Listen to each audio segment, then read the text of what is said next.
Bienvenido al Tema de Mujeres. Estamos felices, pero muy felices de iniciar esta nueva temporada con ustedes. Y bueno, a puertas del invierno quisimos empezar con un tema muy contingente que tiene que ver con la salud. Fundamentalmente temas de cuidado de invierno y campaña de vacunación contra la influenza. Y para eso trajimos aquí a nuestro invitado, el doctor Patricio Toro, director del Hospital Carlos Cisterna. Bienvenido y gracias por estar aquí con nosotros. Muchas gracias por la invitación. Qué bueno, doctor, que haya podido venir porque, como decía, sobre todo en esta época, el tema de las influencias, los resfríos, leí en un medio nacional de que hay 3 ciudades de Chile que ya están muy aproblemadas con el tema de la influenza, que ha venido atacando muy fuerte. ¿Cómo estamos aquí en Calama con eso? Bueno, en primer lugar, muchas gracias por tener esta ventana de poder conversar estos temas que son tan relevantes para la población en general y también para las personas que trabajamos en instituciones sanitarias como el hospital. Nosotros siempre tenemos informaciones de cómo viene un poco la mano con respecto a la enfermedad respiratoria, básicamente el comportamiento del invierno en el hemisferio norte. Y por lo tanto sabemos cómo podría venir un poco el flujo invernal en este caso en el hemisferio sur. ¿Se refleja después? Se refleja.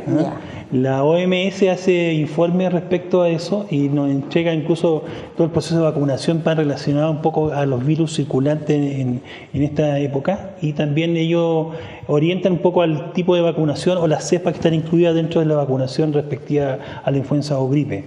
Nosotros tenemos informe que dentro de los meses anteriores hubo brote en la región de Tarapacá y en la región de Coquimbo con un tipo de cepa de virus H1N1 y otro tipo que estaban por fuera de norma o de los periodos normales de circulación, por lo tanto eso ya no hizo aumentar la alerta al respecto. Por lo tanto, el mensaje inicial de la población es que evidentemente los procesos más importantes dentro de la prevención es el sistema de vacunación. El Ministerio tiene implementado unos grupos de riesgo, están determinados y largamente socializados, son los niños entre menores de 2 años, entre 6 meses y 5 años, y entre los niños, entre las mujeres embarazadas sobre 13 semanas de gestación, y los mayores de edad, y también adultos mayores, y también el personal de salud. Nosotros empezamos precozmente en este caso con nuestro equipo de salud. Ya tenemos casi cobertura completa, por lo tanto en esta semana que se inició el plan de vacunación hemos tenido buenos resultados. Hasta ahora la gente ha sido invitada y ha respondido en forma mucho más precoz y más eficiente que el año pasado. Perfecto. Nosotros entonces ya iniciamos la campaña de invierno, y la vacunación para estos grupos que usted mencionó es correcto. Gratis. Exacto, es gratis. ¿Y a dónde tienen que...? A los consultorios de su lugar de donde vivan. Perfecto. Y, a ver, una pregunta que se hace como un poco la generalidad. Yo voy, me vacuno, y hay mucha gente que sale como un mito colectivo, mito urbano, y dice, pucha, yo no me quiero vacunar porque me resfrío. Claro. La vez anterior me vacuné, me resfrié. ¿Eso sí es un mito? Es más un mito, pero lo que pasa es que las vacunas en sí implican inocularte un antígeno, es decir, en el fondo de una proteína atenuada, claro. Es una proteína viral atenuada que no causa enfermedad de por sí. Lo que sí, como es un agente que es externo y desconocido en ese momento por el sistema inmunitario, hay una reacción breve, de no más de 48 horas, que a veces puede ser con una alza térmica no mayor de 38 grados, y a veces molestan local en el sitio de la inyección, pero más que eso no debería ocurrir. Lo que pasa es que mucha gente a veces coincide con periodos de estar en el pródromo de enfermedades que evidentemente se manifiestan. Entonces dice, yo me vacuné, o mi vecina se vacunó y se enfermó. Claro. La vacuna en sí no produce enfermedad. Y eso es un mito que hay que despejar. Porque yo creo que es muy importante, porque hay gente que no va porque dice, no, me resfrío igual, y es muy distinto un resfrío leve contra la influenza. Correcto. Lo que pasa es que hay corrientes, ya se han ido propagando en el último tiempo, y hay corrientes que se han ido socializando de esfuerzos de no vacunación.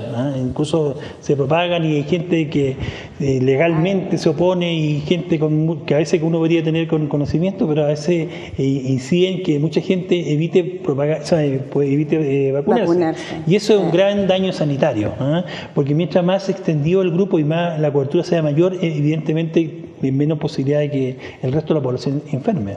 Hay un tema en ese sentido con las redes sociales. O sea, en las redes sociales la gente lee algo y lo asume inmediatamente como verdad y lo propaga.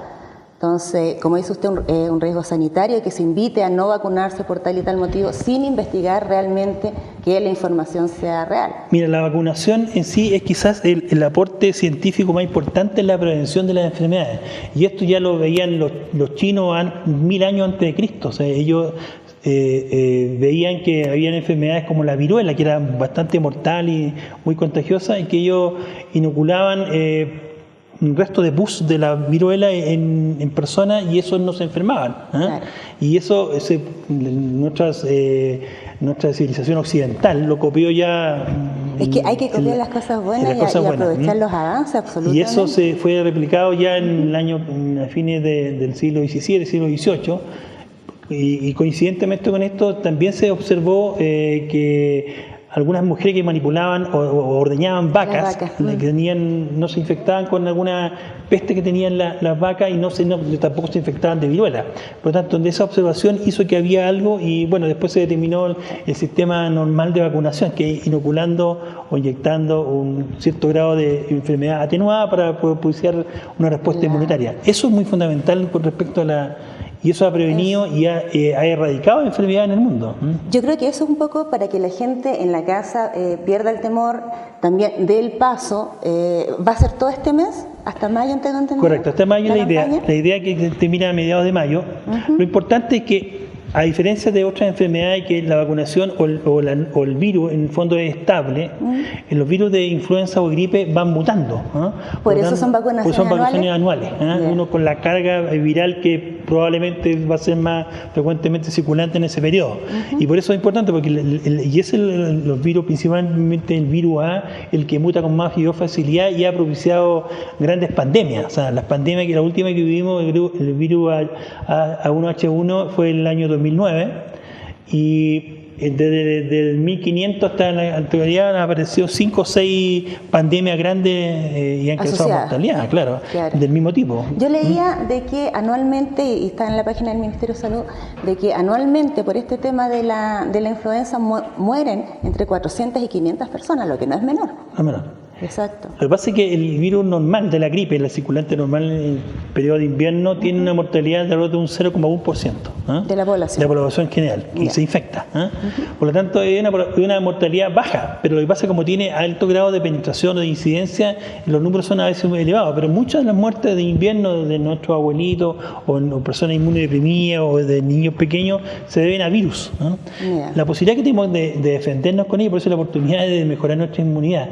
Nosotros vimos el año pasado unos rebrotes de una circulación de virus de este tipo y vimos que la población que realmente se complicó o falleció son personas de más de 50 años y que tenían algún grado de enfermedades crónicas y que no se habían vacunado.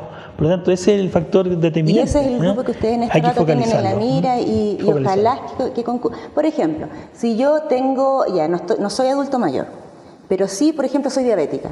Correcto. Estoy dentro del grupo de riesgo. Sí, y voy al consultorio y ¿cómo lo certifico? ¿Qué digo? Soy diabética. Los consultorios tienen toda su población ya categorizada. Es decir, ellos activamente van a actuar sobre esa población. Pero si yo soy de ISAPRE, ¿no puedo ir al consultorio? Sí, también podría hacerlo. ¿Sí? Sí. Es gratis. Gratis. De todas maneras. Sí. No, lo digo un poco porque, claro, la gente de repente tiene las dudas en las casas. ¿A dónde voy? ¿Cómo voy? Yo no me atiendo en un consultorio. Igual tengo derecho. Sí, bueno, la ventaja del sistema público que es un sistema que es para todo el mundo. A diferencia, y se hace inversiones en la prevención.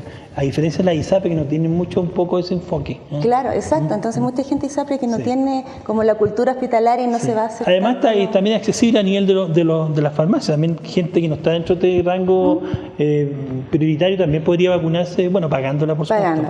Pero en el sistema público, para estos grupos específicos que estamos conversando, contraindicaciones, doctor. ¿Quién no se puede vacunar? Mira, en realidad las contraindicaciones son, yo recomendaría no vacunarse a una persona que está cursando con una enfermedad aguda febril, ¿no? Es decir, si yo tengo un pequeño romadizo, un pequeño resfrío, no sería contraindicado, pero si yo tengo fiebre, tengo posibilidad de tener una enfermedad mayor, es preferible que el desenlace de esto y evitar aumentar un poco el trastorno inmunológico.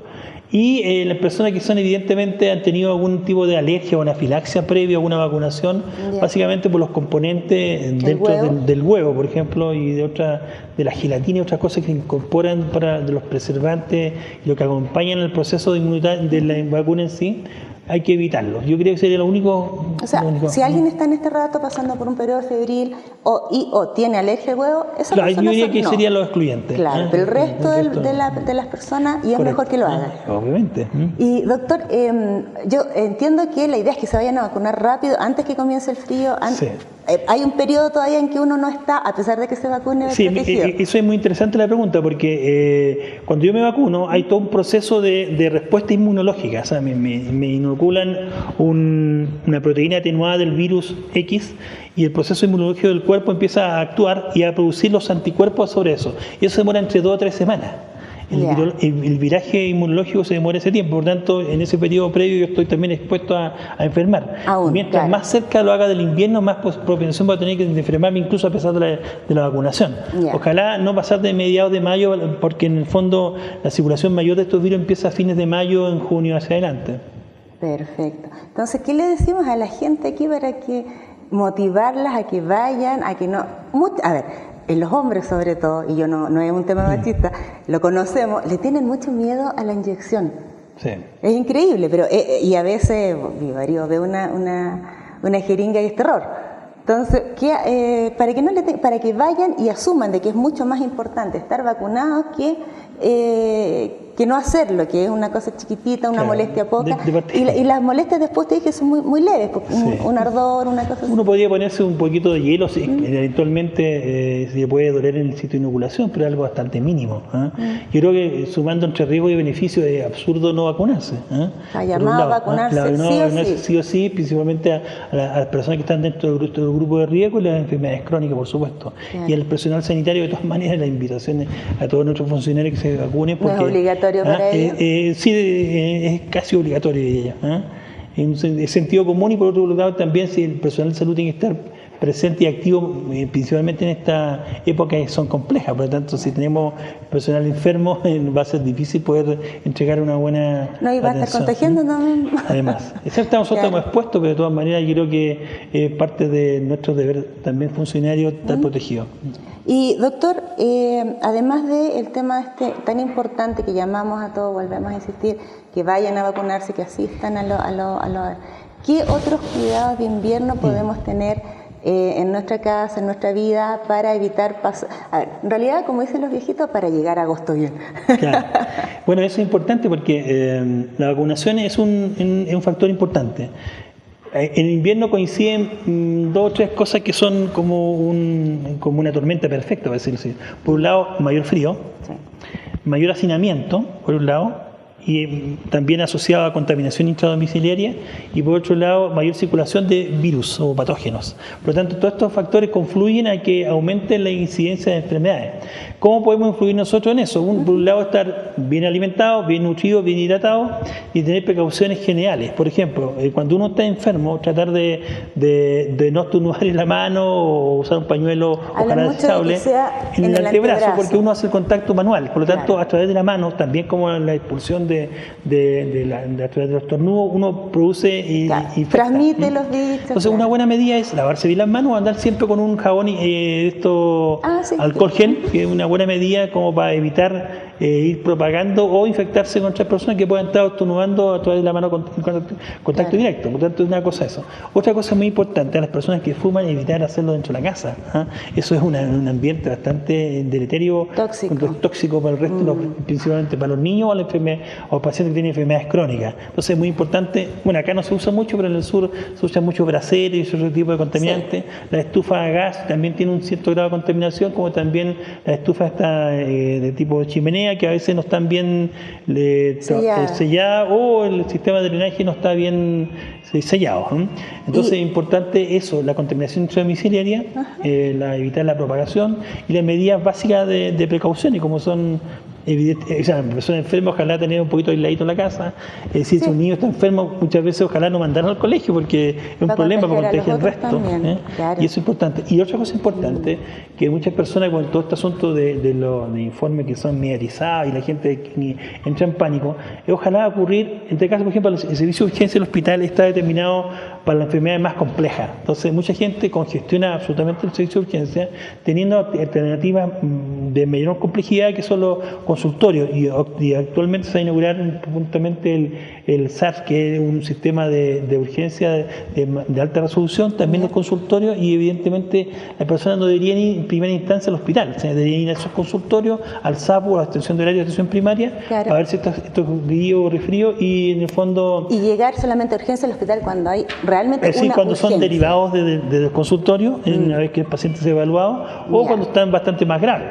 ¿Y qué llama la atención? Es decir, una persona que evidencia a un niño pequeño con retracción costal, con labio un poco amoratado o con un decaimiento que no quiere comer, evidentemente es una urgencia. Claro. Y llevarlo al médico. O igual un adulto mayor que tenga tensión de conciencia, esté respirando mal, o no se comunique, evidentemente hay una complicación. Entonces, ese paciente evidentemente es un candidato al servicio de urgencia, ya sea de consultorio o hospital. Pero el resto de las cosas, de las banalidades o las enfermedades más básicas, no debería ir inmediatamente. Deberían llegar sola. Sí, yo creo que falta un poco de cultura en el sentido de educación desde ese punto de vista, porque cuando la gente no sabe, lo primero que se le viene a la cabeza, claro, no es el consultorio, es llegar a urgencia. Y nosotros tenemos un problema asociado acá en Canadá, porque hay mucha población flotante que no está percapitada o inscrito en los consultorios, entonces la única alternativa es el servicio de urgencia. Okay. Entonces también eso nos impacta en la cantidad de atenciones, pero cuando uno analiza la pertinencia de las consultas de urgencia de cada año, vemos que más del 60% no son pertinentes, o sea, más del 60% de las pacientes que van a urgencia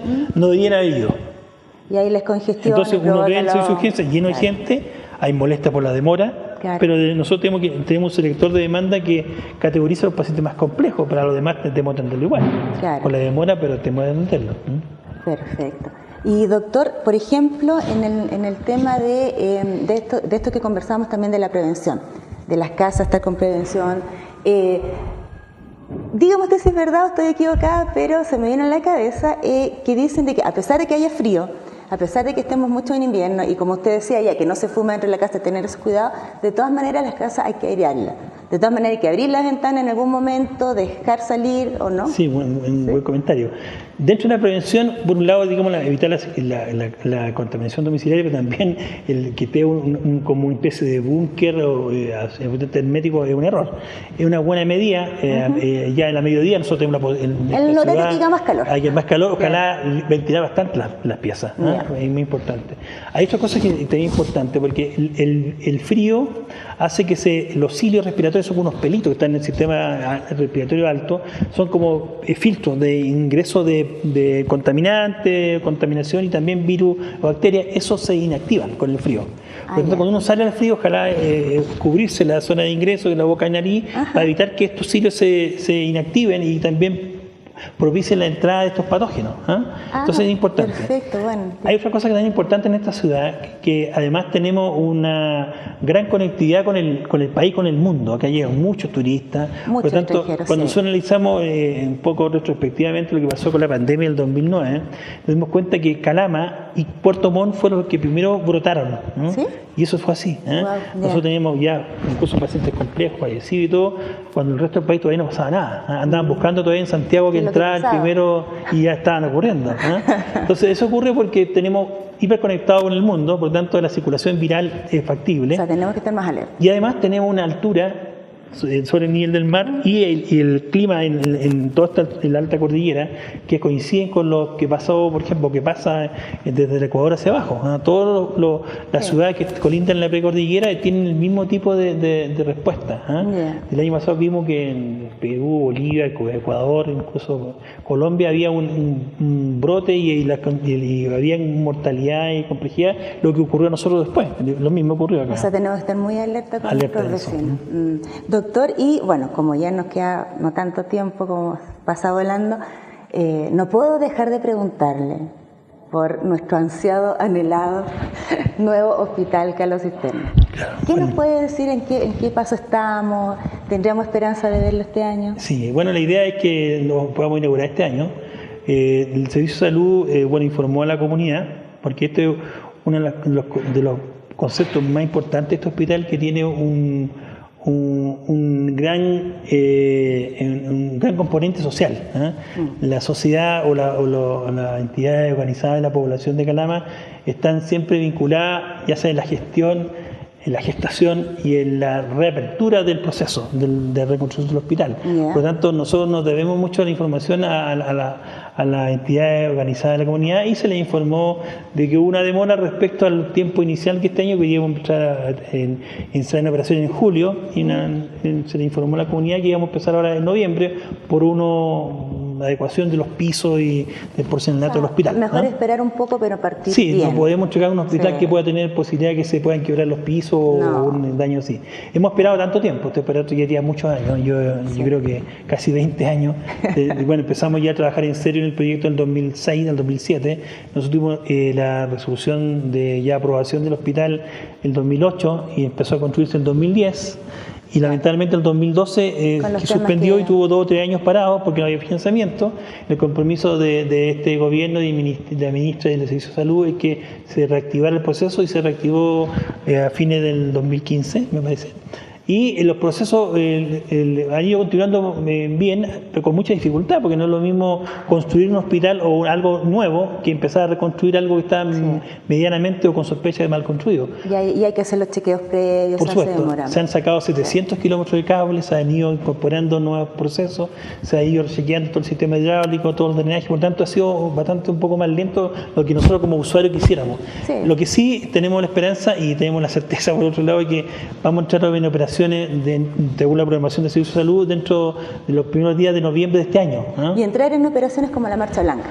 Claro, entrar en operaciones es entrar con el primer paciente. Con el primer paciente, porque los hospitales como estos de gran envergadura tienen entrada en régimen, es decir, lo que uno proyecta como lo lógico, lo normal de una operación hospitalaria es más o menos entre el 4º y 5º año. Nosotros hemos adelantado unos procesos, es decir, incorporando especialistas que no estaban dentro de la primera mirada de la cartera de servicio, pero lo que vamos a partir con este hospital es el inicio de la parte ambulatoria, de la atención ambulatoria, que van por el día. Hospital de día, diálisis, endoscopía y algunas consultorios de especialidades, para luego los sucesivas semanas y meses, según la programación que nos dieron, que entre febrero y marzo, febrero debería ser, con el resto del hospital. Por lo tanto, la noticia es que entre noviembre y febrero deberíamos estar con el hospital ya completo. Espero que ya todo funcione. ¿Y cómo estamos con el tema de los profesionales?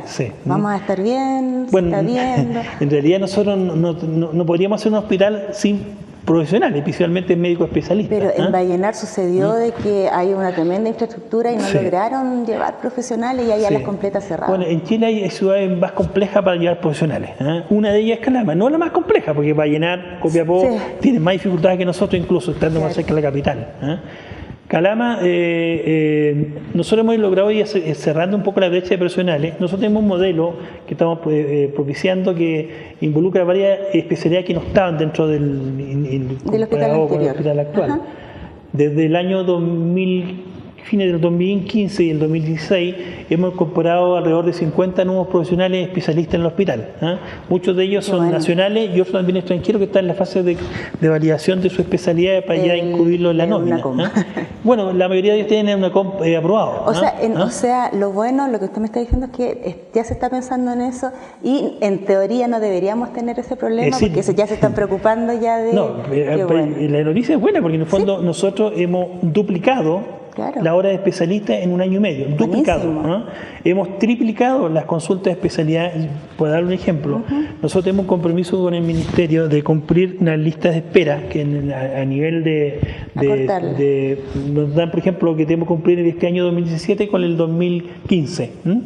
Nosotros estamos a punto en el mes 4 de cumplir esa lista de espera, en el mes 4 del año. Por tanto, es una gran noticia y vamos a empezar a adelantar, porque en este periodo de puesta en marcha o inicial del hospital vamos a estar unos 2 o 3 meses que probablemente vamos a tener muchas menos cirugías. Porque vamos a estar cambiando los pabellones y tenemos en este momento un anexo que también es importante entender que tenemos que también deshacerlo y ya hay un contrato de arriendo que hay que deshacer, y vamos a empezar a trabajar en el hospital nuevo. Por lo tanto, todas estas complicaciones que se ven, porque son complicaciones para uno. Porque Estamos claro, en una generación que nos tocó este asunto, nos tocó claro, luchar por un hospital, nos tocó liderar procesos y bueno, y lo tomamos con hidalguía y también con mucha responsabilidad. Tenemos que no, está pasar bien, etapas. sobre todo, claro, no, sobre todo con todo lo que ha tocado pasar. Y bueno, doctor, ya estamos terminando ya y se nos hizo como un poquito estrecho. ¿Qué le podemos decir a la población? Yo creo a la gente que está en sus casas, a los que nos están mirando, una con el tema del hospital, de que ya, o sea, la buena noticia ya realmente se nos viene, y el tema de que cuide su salud. Correcto. Bueno, el mensaje para todos es que aprovechen la instancia que tiene el Servicio de Salud, el Ministerio, a través del programa de vacunación, también las medidas que le dimos de prevención que son gratis, básicas y muy efectivas. Y con respecto al hospital nuevo, bueno, ya estamos en la parte final de todo este trayecto que hemos luchado todos juntos. Por fin tenemos un hospital ya a punto de inaugurarse. En la fecha que nos dio la empresa constructora respecto al convenio con el Servicio de Salud, que debería ser dentro de los primeros días o el primer día de noviembre con el primer paciente que entra en la parte ambulatoria y la sucesiva semana o meses entregar el resto del hospital. Por lo tanto, ya estamos a puerta de eso, confianza y la tranquilidad que a pesar de que el hospital actual aún no es el que tenemos estructuralmente diseñado, el hospital actual tiene todas las condiciones para atenderlo en los requerimientos que tiene actualmente la población. Por lo tanto, todo lo que venga para más adelante es ganancia absoluta para la ciudad en el hito más importante de la estructura y de lo que es el concepto de una ciudad más compleja que un hospital a nivel que merecemos. Ok, doctor, muchísimas gracias por estar aquí. Ha sido muy claro. Ojalá que en las casas también les haya llegado estos dos mensajes. Uno, vacúnese, preocúpese, lleve a sus hijos, lleve a sus adultos mayores a vacunarse, ojalá pronto, por este proceso.